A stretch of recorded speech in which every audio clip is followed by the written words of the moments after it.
It is so wonderful to be here. Thank y'all so much for having me, and Happy New Year. You know,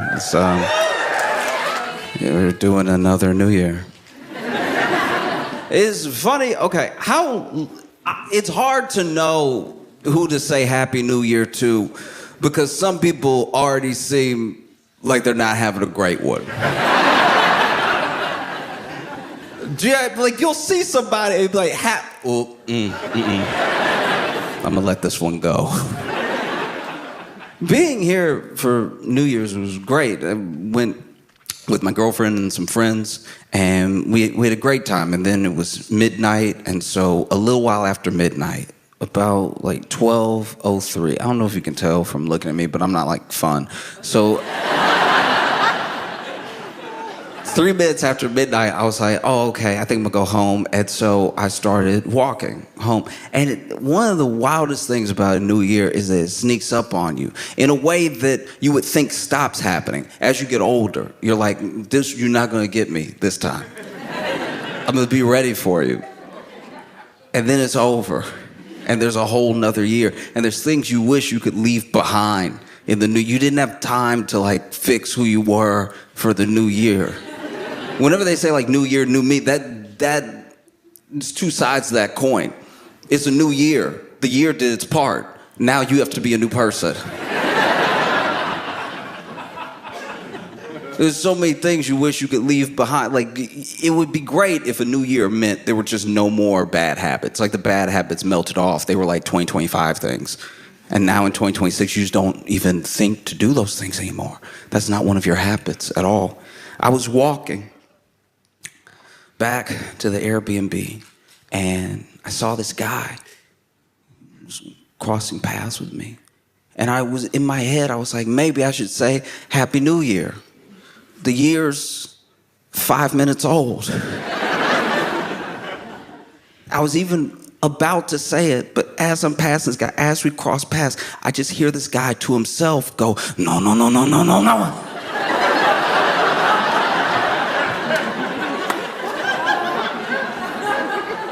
And holding his stomach so tight, no, no, no, no, no.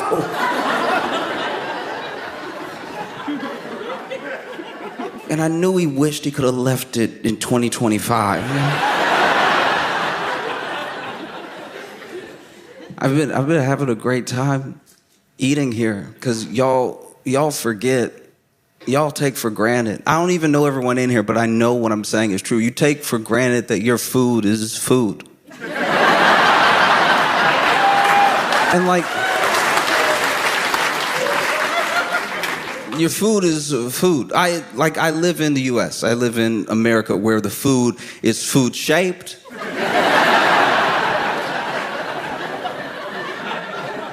One thing I will say for the food in America, it will always be the shape of food that you're expecting. And we've come out with new shapes. We have new shapes for food. You'll want chicken. Let's have some chicken. Great, we've made a chicken nugget for you. Okay, I'm still familiar with those. Will it be like a little clump of meat with some breading around it, grilled up, or will it be deep fried, nice and delicious? No, this one will look like a dinosaur.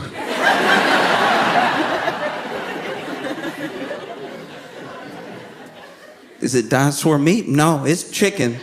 Or at least we say it's chicken, but it's dinosaur-shaped meat. All the food will be the right shape it's supposed to be, in the shape of the food that you think you're buying. But when you eat it, you're like, you got me. This isn't food. We literally have a show where we shape all manner of things and ask the question, is this cake?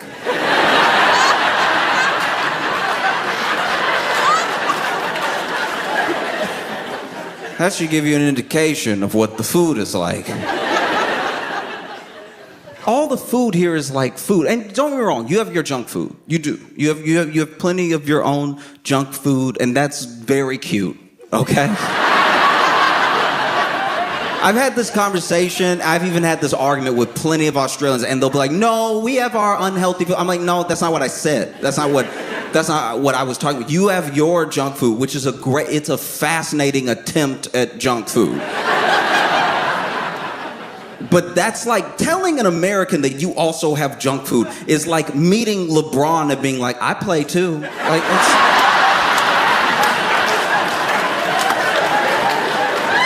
you can't even begin to understand the levels of junk food we have reached. We are the king. And not to come over here and tell you that America's better at something and be a real American about it, but like we are very good at junk food. We're so good, we're dying. We're dying in droves. We can't stop dying, but we also can't stop eating because we went in the lab and we were like, they won't be able to say no to this concoction.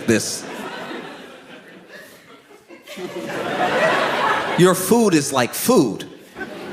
That's crazy. Full food. Like it has, like you can feel nutrients hitting. You can feel, okay, look. I know this is a bad example, but you know like when somebody does drugs on TV and then because they don't have enough time to show what actual drug use looks like, or maybe they don't want to, they make it look like drugs happen like that, like immediately, like someone does the drug and then they're like, ugh, like it's... Okay, that is what your food is like. When I'm eating it, I'm like, that is what wow. I had steak here. I had steak, and I felt like, after I ate the steak, I felt like I could fight.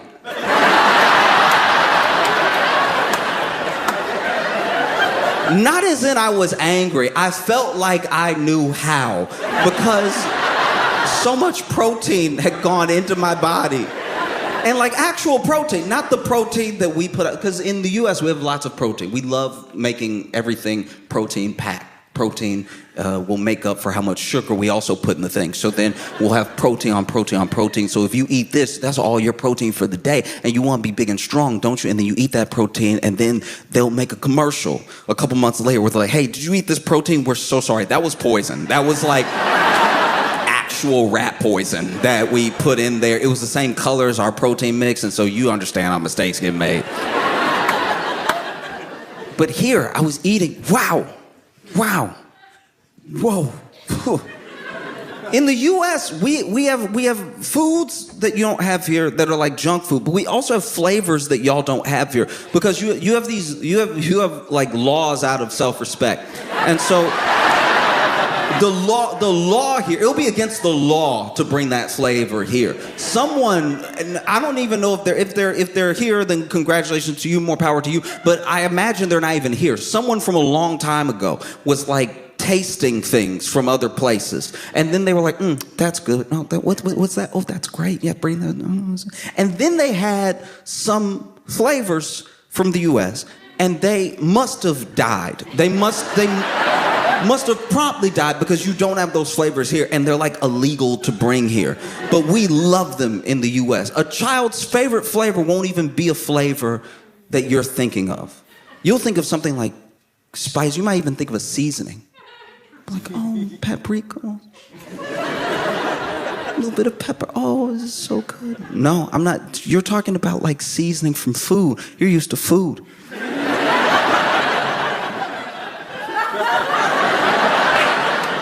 It's not what I'm talking about, right? I'm talking about flavors that you could never imagine because they don't exist in nature, because they're not real. Use your imagination. I'm talking about flavors that don't make any sense. You will talk to a child in the US and their favorite flavor is blue. I don't mean blueberry. I don't mean a natural, the hot pink but blue color that's usually just on posters for movies. That will be the color of a food, and that color has a flavor, and that will be that child's favorite flavor because they've never been introduced to food. And then, as someone from the US, as an American, you travel, and you find out that we have this horrible reputation for being like loud and boisterous, dumb stuff.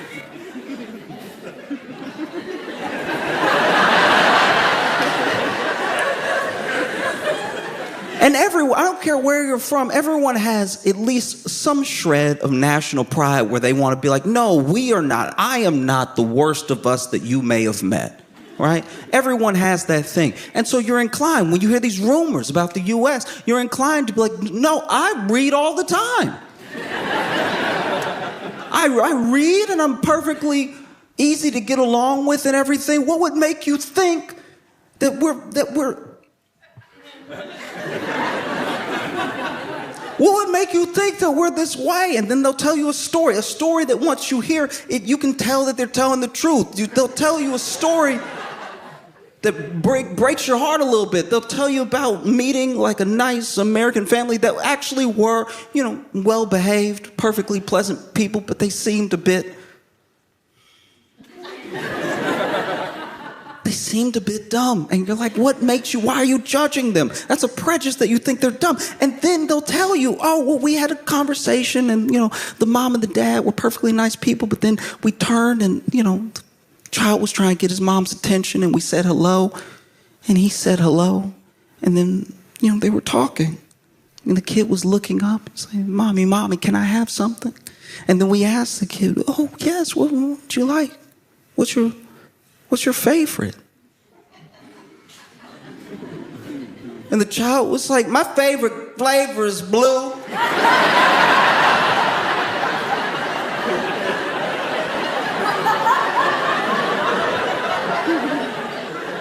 And as soon as you hear that, you're like, yep, that definitely happened. That 100% happened.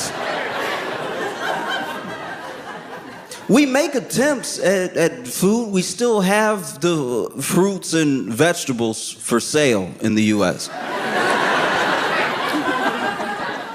They're there. You can buy, if you went, you could buy them. You would see them there. And you would even think, oh, you would walk in to a grocery store and you'd be like, this is just like a Kohl's. Look, it's basically a Woolworths. And then you'll bring the produce home and you'll eat it because they can't fool you forever. And you'll take a bite of like a blueberry. I remember when I had my first blueberry of this trip and my first blueberry in Australia, period. Because I've been several times now. And I had my first blueberry. And I was like, wow, whoa. It makes you want to strangle someone for keeping the secret of blueberries from you. Everybody walking around all nonchalant.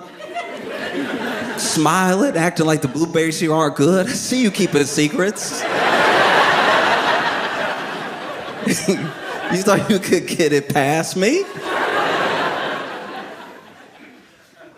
I had a blueberry here and I was like, jeez. What is, oh, wow. Did that thing where you don't want the food to be over. I did that weird thing where, I bought several blueberries. I didn't buy just one blueberry. So it's like, I don't know why I was like Oliver twisting it, but like it, bought this blueberry and then I was just,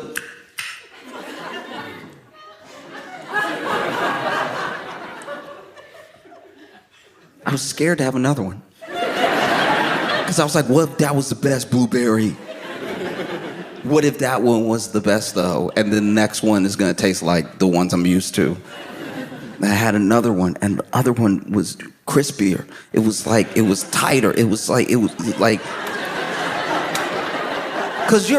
this is the thing. This is what's crazy that you take for granted. Y'all put your produce out when it's, like, ready.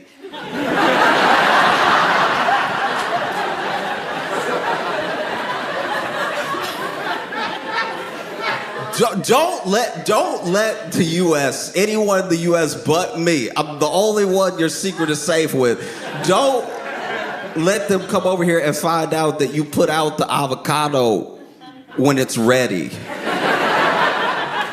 That's not what's happening in the U.S. I'll tell you about it in a second. But the blueberry, it was tight. It fought me a little.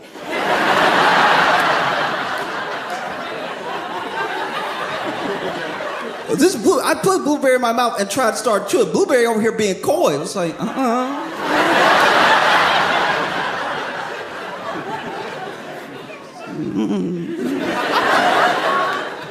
No. What are you doing?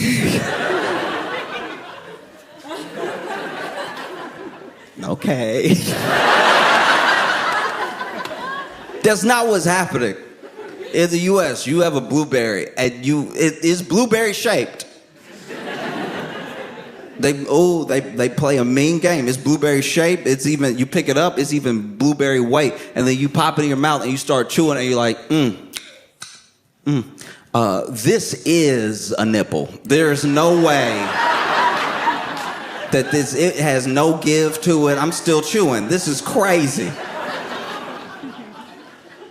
The avocados here, the fact that you can buy it and say, you know what I mean? You could eat it that day. You could not. You could save a day. In the U.S., we do a thing with our avocados where we put them out as if they're gonna be food. And then it's a lottery that you can't possibly win of which avocado will be a ripe avocado. Because there are some avocados where you feel it and you're like, okay. And then there's the little test you can do. Like, if you press, just give it a little bit of push with your thumb. And if it pushes too easy, it's a little bit overripe. And if it has no push, then you might as well give it a year. I've had a couple of avocados here where I can admit they were a little tough, but still they were like ready. It was like they were put out with some sort of care. But the avocados in the U.S., you buy one and you're like, I like to gamble.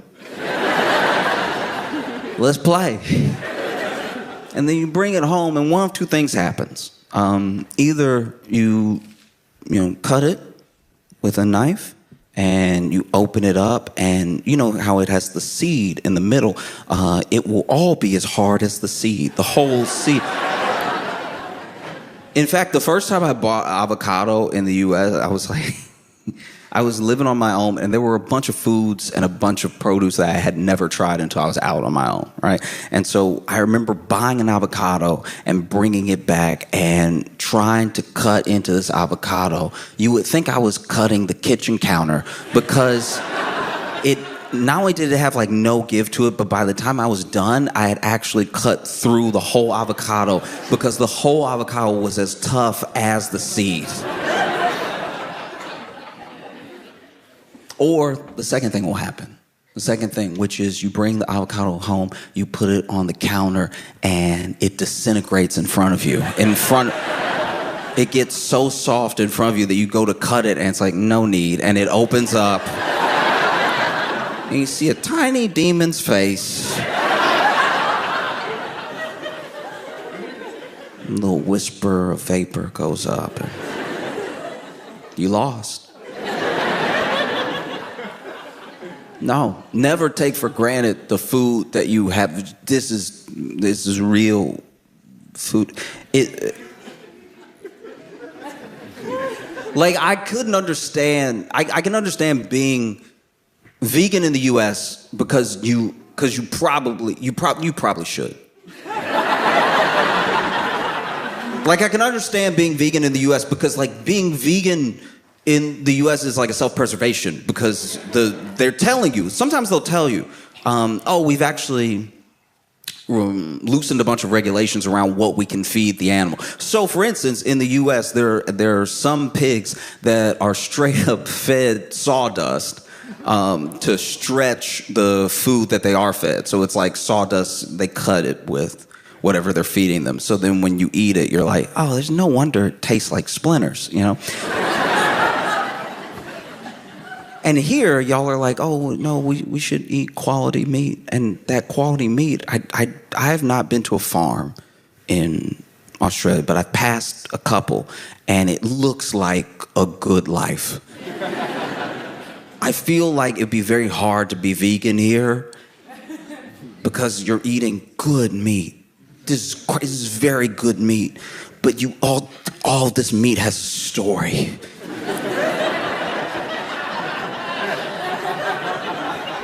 Every burger could have its own, like, Babe trilogy. You know what I That's what happens when you eat good meat and it's treated well. It tastes good because it was good. That was a good dude that you.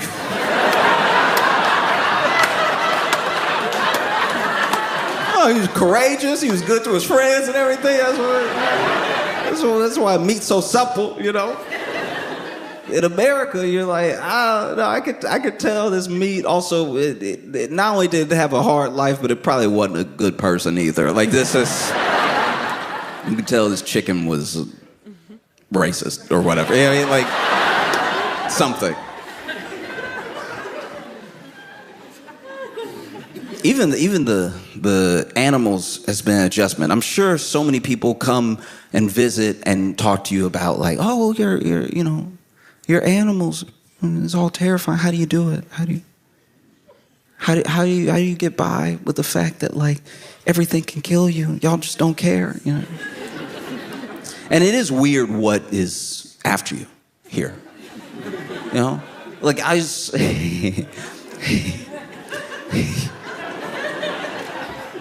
saw a spider here. Don't do that. Don't do that.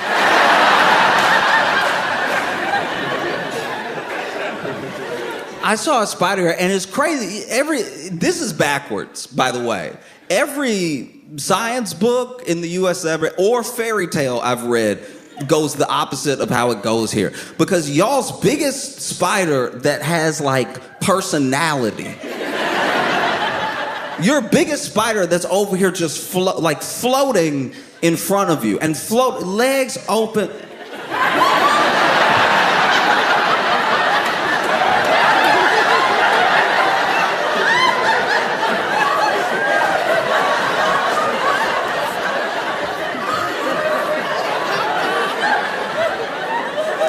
I don't know if this actually happened or if it happened out of fear in my head that I was filling in the blanks and stuff like that, but I could swear I heard it. It was in front of me.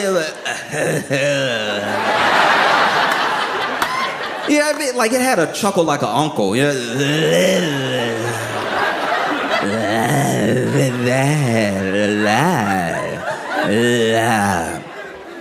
That one you don't need to worry about. Y'all will walk up to that one, let it crawl in your hand, open the door, and toss it out. That's crazy.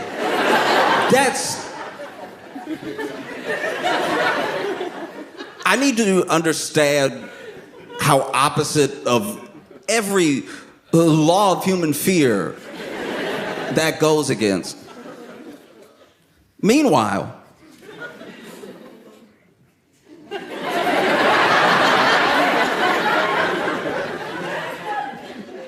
the smallest, the tiniest, not even worth mentioning.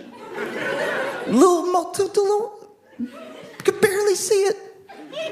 That's the one that bites you and you explode. You.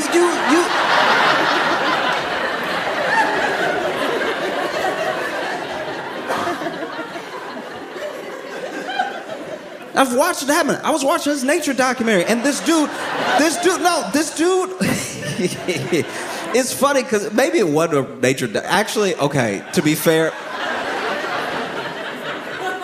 that was, I don't know, it was probably, I don't know if racist is the right word, but it was probably bigoted of me to be watching this Australian guy talking and see spiders and assume it was a nature documentary. He may have just been living his life, but like, there was a huge spider. It was in his face too, and the cameraman was following him, and it caught right up to him because he turned and it was right there, right, and it was over.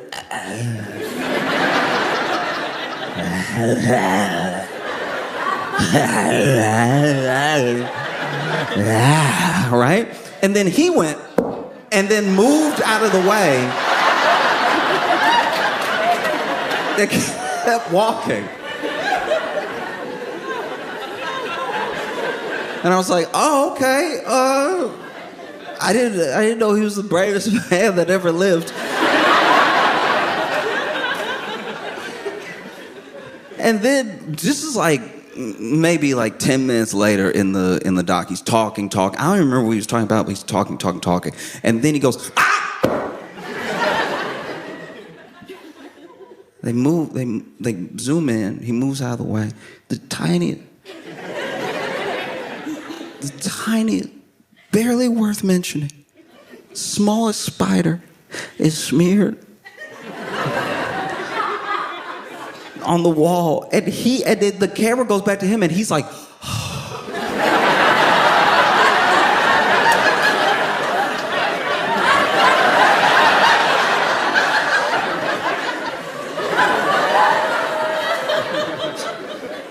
I was like, this doesn't make any sense at all. This is completely unfair.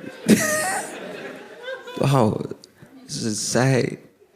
Even from what I've seen, like this kangaroo situation. Why didn't you warn anybody? Why didn't you tell anybody? Every single kangaroo has been to jail. Every single one of them. Why are y'all acting? Y'all exported the idea of kangaroos like they were just this fun little animal that loved to hop back on its tail and box a little.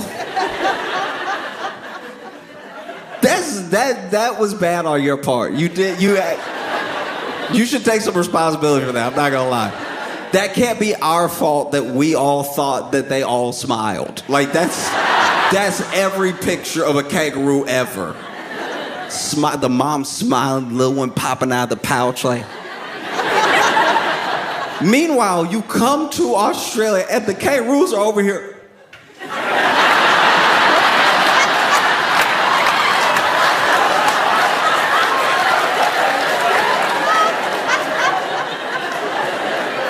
Every kangaroo looks at you like you just said something you shouldn't have said about its mother.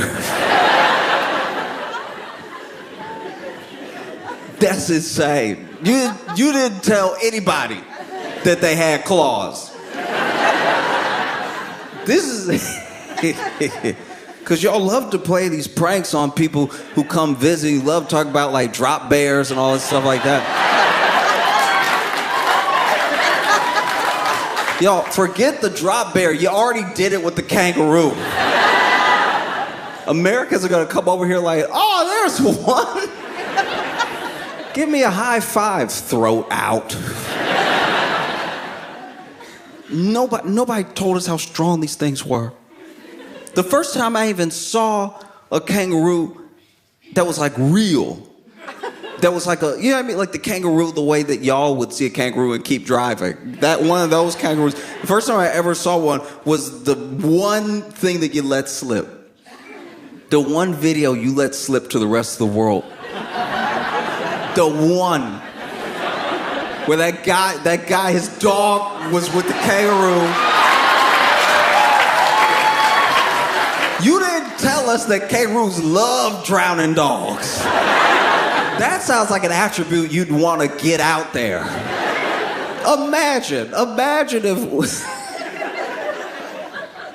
Imagine if America just sent out an animal into the world, like an American like cow, right? An American cow, this is a prime American cow right here. And we'll just let people come see it. And just never told them details that would be very important to know if you were gonna meet a cow. Imagine if we were like, oh yeah, cow, yeah. You can go pet them if you want. Oh, by the way, they do stand up, so. Just be mindful of that, you know, when you walk up to them and everything. No, this kangaroo's over here. Kangaroos love to drown dogs.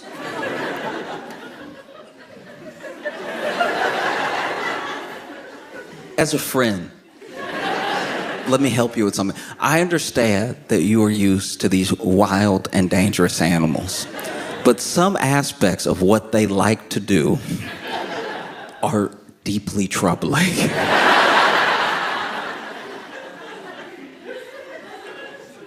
And so for you to not communicate first that the kangaroo, which we only know through y'all, loves to drown dogs, do better, all right? Imagine if I had a friend who I was introducing you to, right? This is Stefan. Stefan's my buddy. I think you two will get on great. And then, years later, I'm like, oh, by the way, Stefan loved to drown dogs.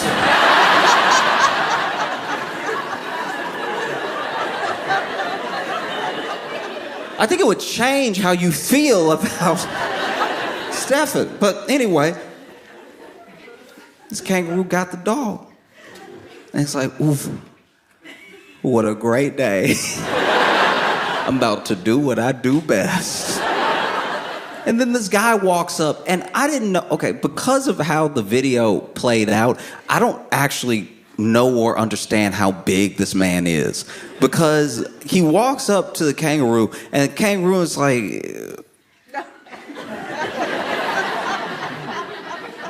that's odd. Usually people see me do this and they run away. And he walks up, must be his dog, or maybe he just doesn't want to see murder that day. And admittedly, the first video that I saw was on silent, so I don't know if he yelled anything or not, but he definitely had the posture and the shoulders of somebody who might have been yelling, which I didn't know that kangaroos understood English, but yelling, and then kangaroo sort of bows up a little bit, and then you saw it, he punched that kangaroo in the face.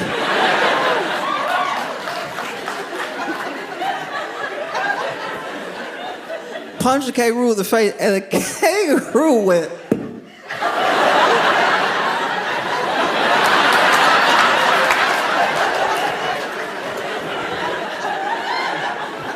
This has never happened to me before. And I'm just saying, like, as a species that boxes, he should have covered. You know what I mean? Like, he should have seen it coming. From memory, it was just a straight left. He should have been able to dodge that. Oh, got all these animals. I got one. This is the other issue that y'all have. I don't know if you can do anything about this, but this is just me noticing, okay? Slight critique. A lot of the animals that you have here that are adorable and love to murder for fun are covered in fur that makes them that much more adorable. So you'll see like a wombat, and you'll think, friend?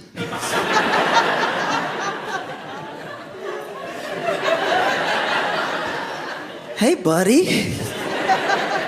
Hey, how are you? And then also, no one told you, look at a koala. Once again, y'all just like let stuff slide. That should be the first thing you hear about this animal. You see a koala and you're like, wow, this is the white people panda. This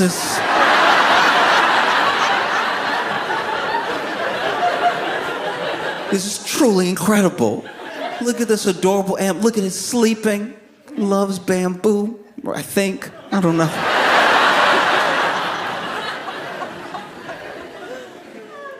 I went to a outdoor, I don't know what you would even call it, because it wasn't like a national park or anything, but we went to this place that had koalas just chilling in the trees, and you could walk by and take a little picture of the koala and keep walking and everything. And I saw this koala turned and looked at me, and I was like, oh. It was like melting my heart, genuinely. I was like, oh. It was like meeting a dry penguin. It was like, oh, what's happening right now? Oh, I've seen it in books, and now it's here. And then as soon as it turned to me, it was like,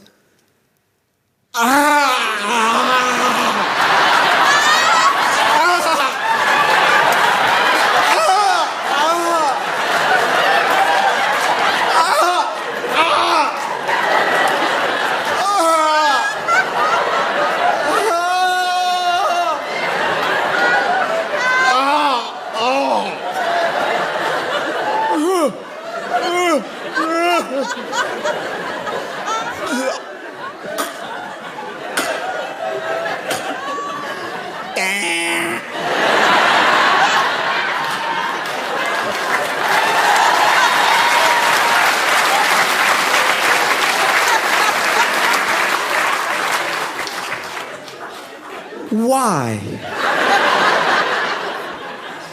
It's the people of Australia, with all of your tourism efforts, and with all of the digital footprint of koalas, did you not warn anyone that that animal is a person living under a spell cast by a witch?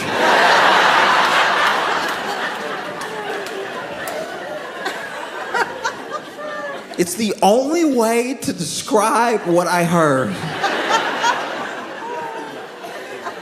But it's just normal. I'll tell you one thing. I used to live in Chicago, and I'll tell you about this night that I had. It's not the whole night. It's more just as in one instance where I used to do these open mics all over Chicago. I would go anywhere that there was an open mic. And I would do these, like, what they would call, like, mixed open mics as well, where it was, like, music, comedy, magic. You could do anything. And then I would go to the comedy open mics, and then every once in a while, if it was a storytelling open mic or maybe poetry, I'd ask, like, I would tell them, I would warn them that I was going to do comedy. I wouldn't just act like the whole thing was a poem.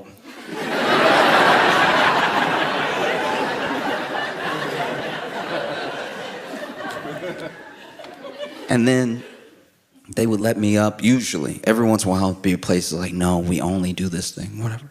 It's fine. But I remember going to this part of Chicago I had never been to before. And I was still new to the city, so I didn't know my way around or anything. And so I do the open mic. An open mic could last anywhere from an hour to like 4, depending on how many people wanted to go up and how many people were willing to stay and watch the people that were going up. And so I was over here in a part of Chicago I had never been in before, trying to find the train again, because I used my phone on Google Maps to find where the open mic was. But because I walked so long and then took a bus and then walked some more, I had no idea where the train was going to be to get me home. And it was already 1 a.m.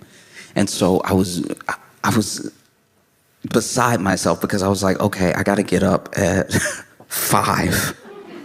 What have I done to myself? And so I'm looking for the train. I'm walking around and put it into Google Maps, and I'm confused because it's like, it says like this stop has maintenance. So I'm like, okay, I guess I gotta go to the next one. And I'm walking. And as I'm walking, I see this guy that is across the street from me in this abandoned lot. And he's standing in front of a dog. And he's going, "What do you want?" What do you want though? Like what is it?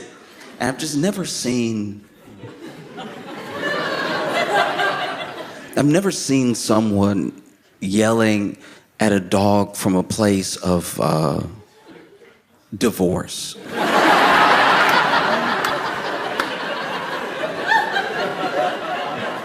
Do you know what I mean? Like, because it wasn't like, what do you want? Like when a baby's crying or something, you're at your wits' end. It was like, I'm done. What do you want? Like what will make you happy? And anyway, he's like, what do you want? What do you want? And then the dog, this has happened so fast, the dog just zooms towards him and bites his crotch, right? I guess that's what it wanted. And every man in here knows, every man that hopefully will never be in this situation knows, though, that there's no way to effectively defend once bitten. That's it. But it bit him, and so now he's like, ah! He grabs the dog's collar, and they're both just like wiggling around, right? It's a lot of this. And he's screaming, and maybe you're wondering if or when I helped, and I didn't. I didn't help because look, the dog hopefully that dog only got beef with him. But one thing we know about this dog is it bites crotches. Right now, I'm a street away. The only way I could be safer is if I was at home. Like, why would I get involved? But it was crazy to watch because he's like, oh, we're right? And then, right as this dude turns like this, right? There's a car that drives up, jumps the curve a bit, and hits him from behind. Okay? It doesn't hit him that hard. It was already slowing down, but it hits him to where his legs go up. And the dog lets go, the dog runs off, and then a guy gets out of the car and looks exactly like the guy that got bit. Like, he gets out of the car, and I'm like, it's him. It's him not bit. It felt like a moment from a movie about time travel. Where maybe this is what went wrong in that man's life. Maybe he got bit and then he was never able to make it work with the love of his life. Because she was like, I love you, but you bit. Like, we gotta be friends. So then he went back in time, got a car that decent. It was like, I don't know, looked like Kia Sorento or something like that. But then drives up and it's like, oh wait, I focused so much on the time travel that I didn't plan for this moment, what I would do. And I'm late too, because I was supposed to catch myself before I got bit, but now I'm being bit. Maybe the only thing to do, maybe the only thing that will break that dog's grip is if I hit myself with that car. And so he hit himself from behind with the car, and then the dog let go, mission accomplished, I guess. Clearly what actually happened is that guy had a twin. Like that has to be it. But even then, even a twin, why would they hit you with the car? Maybe they're not close. I don't know. The entire reason I told you this, the whole reason I told you everything I told you is because in that moment, being across the street, seeing this thing happen, which took like 0.5 seconds. Like, I swear I saw him, what do you want? Boom, right? Like, it all happened together. Maybe his brother was already coming to pick him up, and the dog, maybe he didn't know the dog. Maybe the dog, maybe his brother was always gonna hit him with the car. I have no idea. The whole reason I'm telling you this is that being a spectator on the other side of the street from that thing must be what it's like to be an Australian watching America.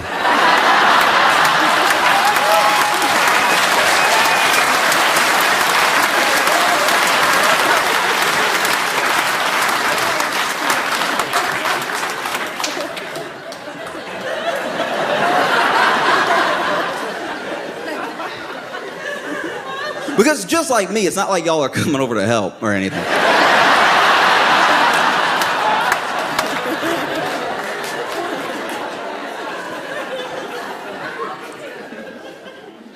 And also, just like me, you're like more confused than you clearly are concerned. For you, it's like a show. You're going home. This is entertaining. I'm the guy in the middle. Like, what do you want? Boom.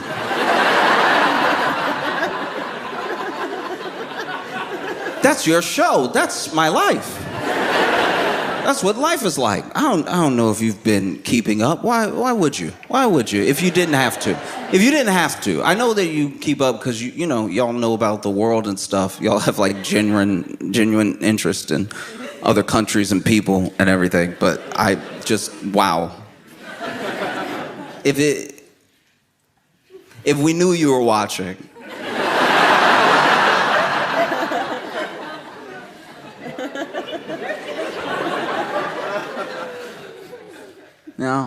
Because I came here. I watched some of your news thinking, all right, look, nobody's perfect. Let's get some dirt on Australia. I watched plenty, and wow, this is. What are you doing over here? You know what I mean? Like some of the things that make it into the news, I'm like, this is an email. This is.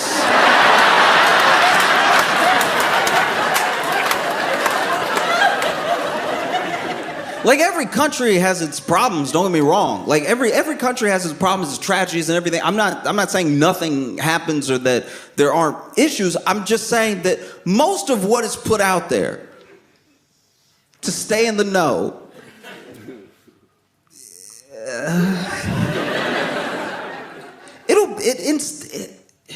you gotta understand, it's almost like speaking a different language, because I will read the news here and it'll be like, Kath doesn't like shopping.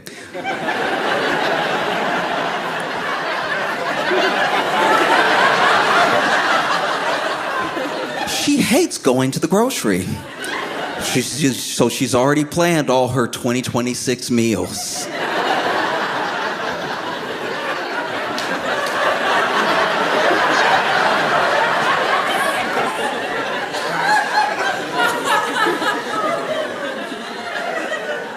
Meanwhile, in the U.S., our local news, not a national story, local news will be man set on fire by man on fire.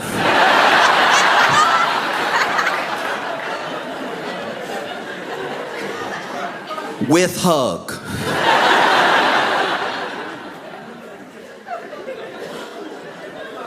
This is crazy, yeah.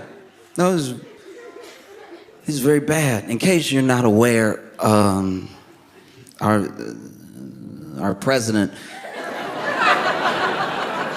he is definitely now, as one could infer without any doubt, with complete certainty, in at least every other page of the Epstein files. Like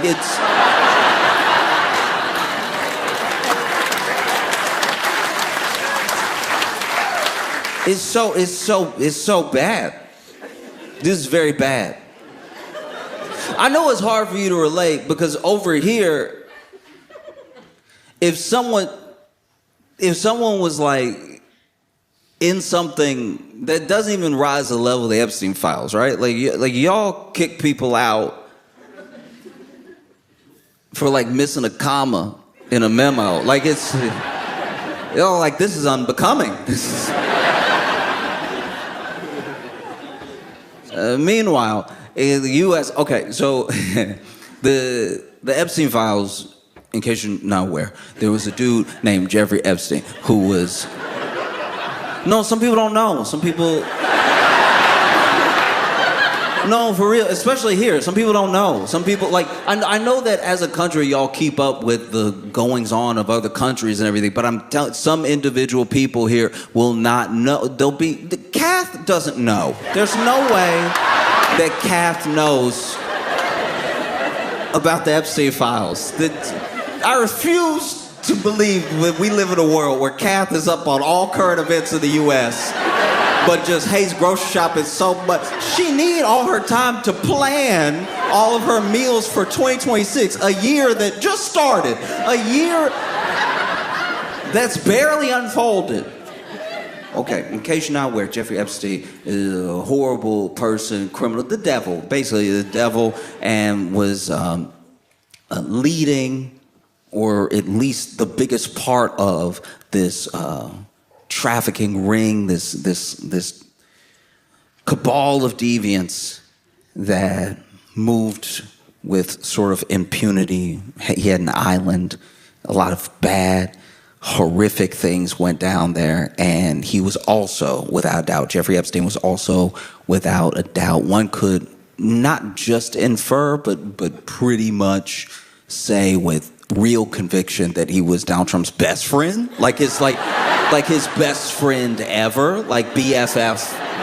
F, F, F, F, F, F, F, F, F, F, F, all the Fs. BFF, forever and ever. Is very bad. It's bad. And so, they've been fighting.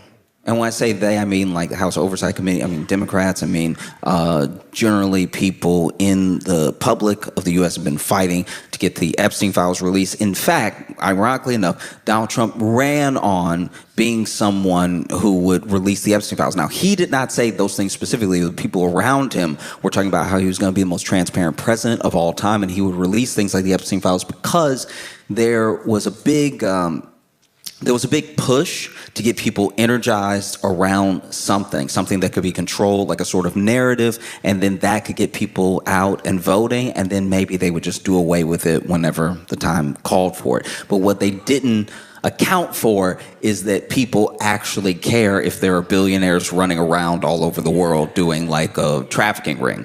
And so, I know, who knew? And so even though part of his platform was being the type of person that would release everything, as soon as he's in office and they're actually talking about releasing it, everybody's like, uh-oh, that's basically his diary. Like, we can't just...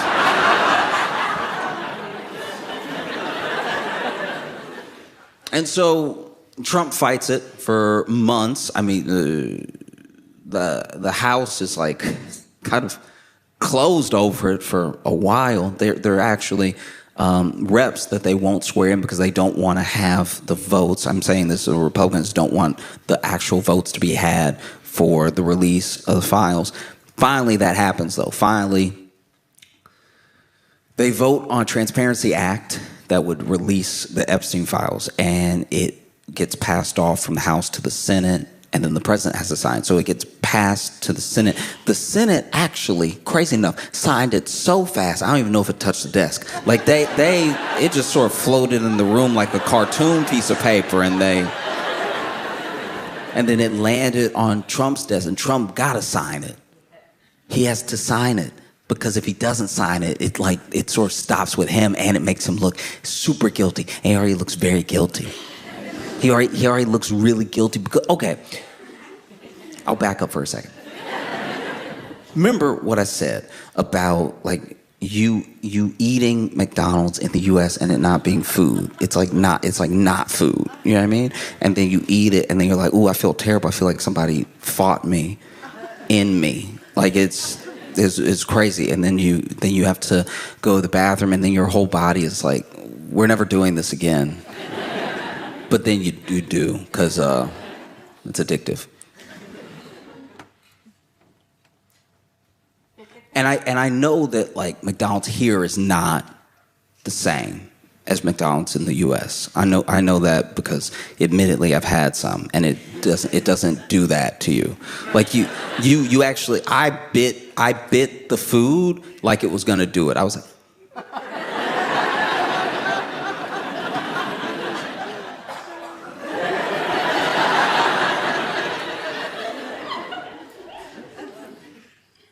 But then I heard, and I know it's a rumor. I know it's a rumor. There's nothing that confirms it. But I got nervous because I ate McDonald's here. And I heard about Scott Morrison, right? And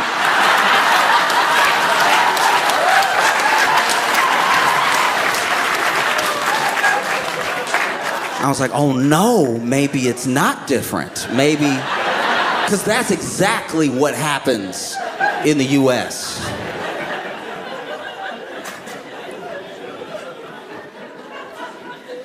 But anyway, Trump was over here trying to stop the Epstein files from, coming out through word of mouth, through hitting up people in private conversations and everything. And then it finally lands on his desk. He's got to sign it.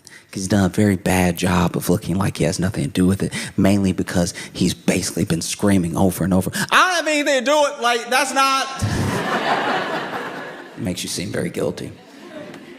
So he signs it. So then the Department of Justice, which if you visit the U.S. and you are talking about the Department of Justice, you are allowed to go, Department of Justice? Like, you can. Because we aren't even sure. So then the Department of Justice had 30 days to release the Epstein files, which is this is crazy. This thing that we thought would never see the light of day is supposed to come out by the law that the president signed in 30 days. And so then they waited until the last day. And they said they released it early, but by 10 minutes of the deadline at midnight. But they released it, and the head of the Department of Justice comes out and it's like, there's actually so many files that we can't even release them all today, which is against the law, because the law was for all of them. But we can't even release them today. We're going to release some today and some tomorrow and then some in the spring. They really tried to release the Epstein files like a season of Stranger Things.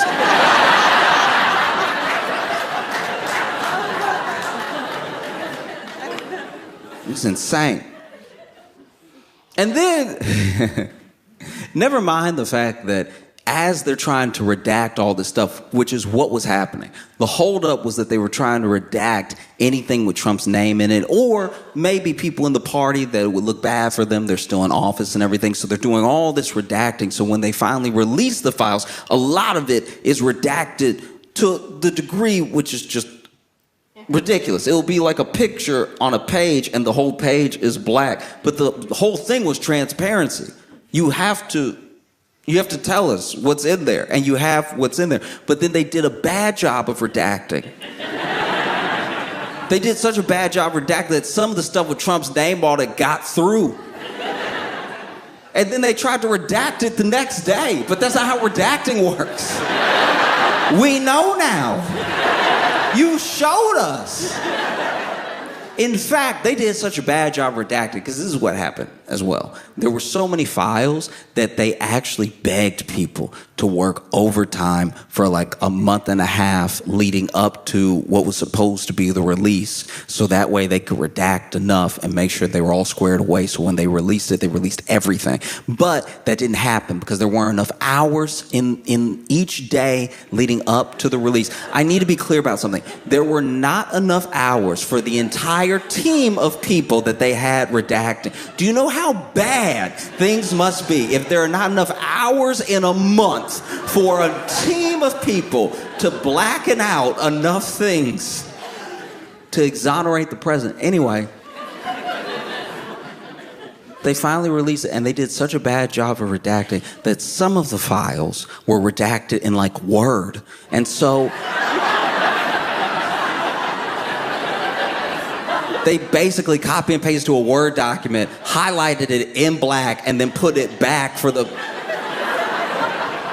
So if you were to copy and paste some of the Epstein files into Word and unhighlight it, you could read what the Department of Justice was trying to redact.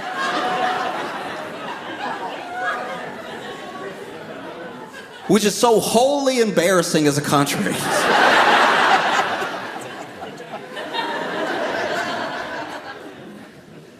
And it's all because Trump has done such a bad job of trying to cover up that he's not in the Epstein files.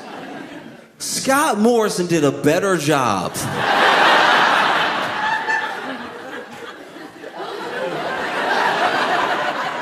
Imagine if Scott Morrison was over here. I was never at McDonald's. You'd be like, oh, it definitely happened then. Why is he screaming? Yes, it happened. It's so embarrassing because it's to redact stuff we know. That was his best friend.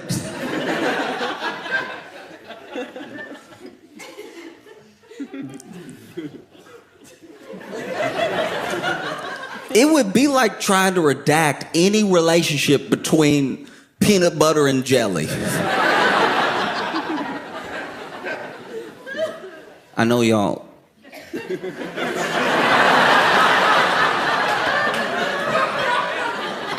I know y'all don't roll with peanut butter and jelly like that. I know that. I know y'all like, that's our food. But it...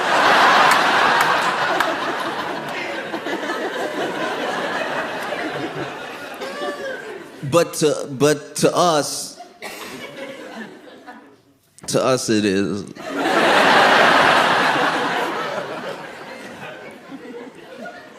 I mean, you know what I'm scared of? I'm actually terrified for you if y'all started eating peanut butter and jelly, because it would be real peanuts.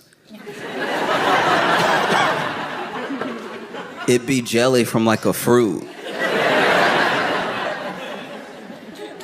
And I don't know if any one man is ready for all that power.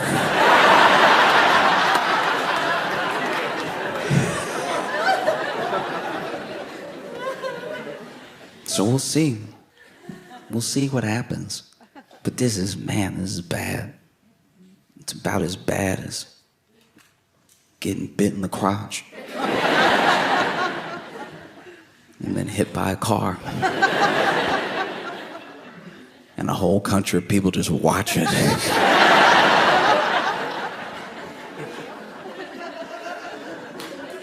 Because I will say that there are people, I know there's like murmurings and there's attempts and there's the schools of thought here that would like to bring more of what America does.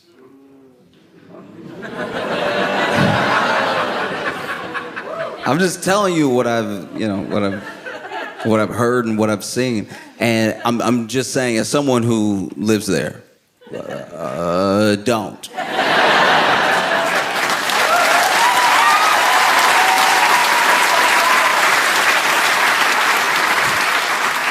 I am begging you, don't do it, all right?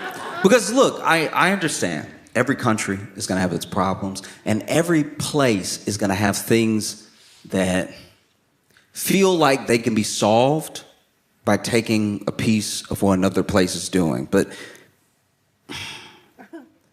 in those moments, you really got to look at the bigger picture. What is life like for people here? What is life like for people in the U.S., you know? Once again, you take it for granted. You eat food.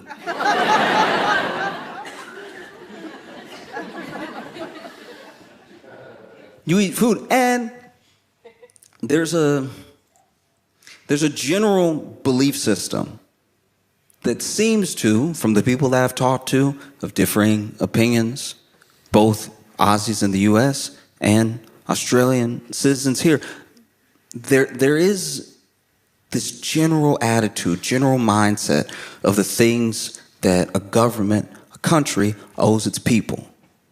And those things are, I think they're a big part of why this is a great place to live. And I think that tossing them to the side for a little bit more of what America has, which is, I will say, a game. America has a game. You can play this game, and you can walk away with nothing, or you can walk away with millions. Spoiler alert, you won't walk away with millions.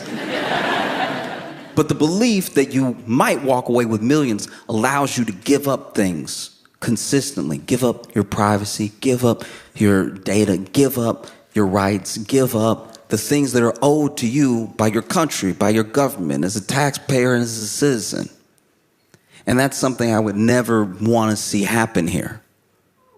There are beautiful things in the U.S. I'm not just trashing the U.S. all over the world. I'm just being very honest about it. But I just see people who have a genuine belief and what seems like an understanding of what it takes to take care of their neighbor. And when you take care of your neighbor, then eventually you are taking care of your country, you know?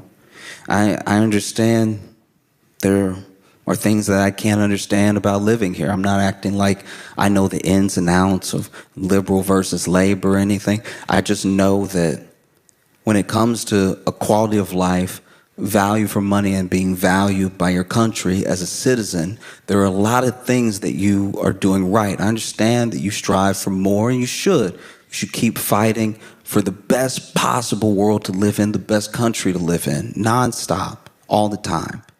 It doesn't mean that you can just pat yourself on the back and quit. It just means that what you're doing is working, whether you know it or not. Traveling opens your eyes to how people are living in different parts of the world. And I'm telling you, as someone who has started traveling and doesn't want to stop, I'm seeing all the ins and outs of places, and yes, what they may be lacking, but what they're really doing right. And I'm telling you, when I meet people, when I talk to people, for all of its problems and for all the things that I hope get better about living here, with living here, you're doing a lot right.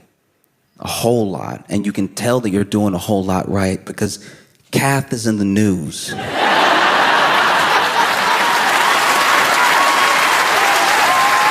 Melvin, y'all been amazing. Thank you so much. I appreciate y'all.